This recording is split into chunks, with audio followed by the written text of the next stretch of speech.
اسرائیل فلسطین تنازع کے چھٹے روز ہلاکتوں کی مجموعی تعداد 2400 تک پہنچ چکی ہے، جبکہ اسرائیلی فضائیہ کے غزہ پر لگاتار حملے جاری ہیں۔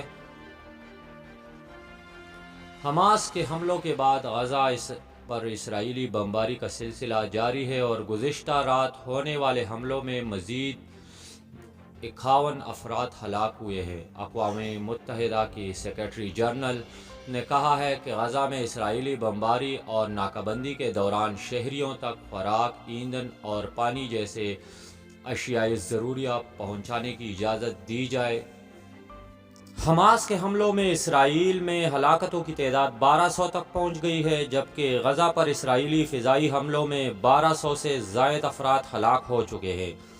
غزہ کشیدگی کے پس منظر ایران کے صدر ابراہیم رئیسی اور سعودی ولی عہد بن محمد بن سلمان میں ٹیلی فون رابطہ ہوا ہے۔ ایک تازہ رپورٹ کے مطابق غزہ میں جنگ کے دوران اقوام متحدہ کے عملے کے 11 ارکان بھی ہلاک ہو چکے ہیں۔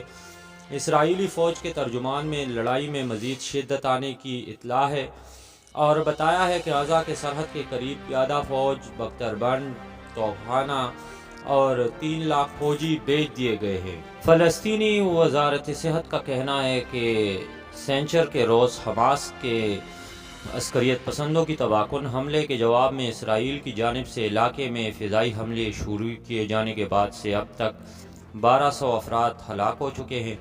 دونوں اطراف سے ہلاکتوں کی تعداد اب تقریباً 2500 ہے۔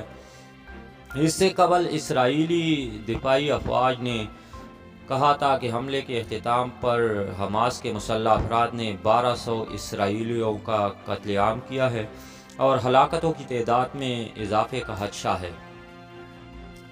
دوسری طرف حماس نے دھمکی دی ہے کہ ہر بار جب اسرائیلی فضائی حملے میں عام شہری ہلاک ہوں گے تو ایک یرغمالی کو قتل کر دیا جائے گا۔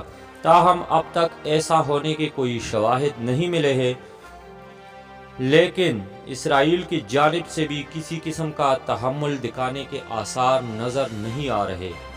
اقوام متحدہ کا کہنا ہے کہ غزہ میں اسرائیل کے فضائی حملوں کی وجہ سے 3,38,000 سے زیادہ افراد بے گھر ہو چکے ہیں۔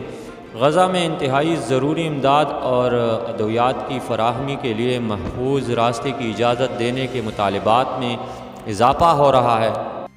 فلسطینیوں کو جنگ زدہ علاقے سے نکلنے کی اجازت دینے کے لیے ایک انسانی راہداری کا بھی مطالبہ کیا جا رہا ہے، جہاں فضائی حملوں میں بہت سے گھروں پر گولہ باری کی گئی ہے اور انہیں تباہ کر دیا گیا ہے۔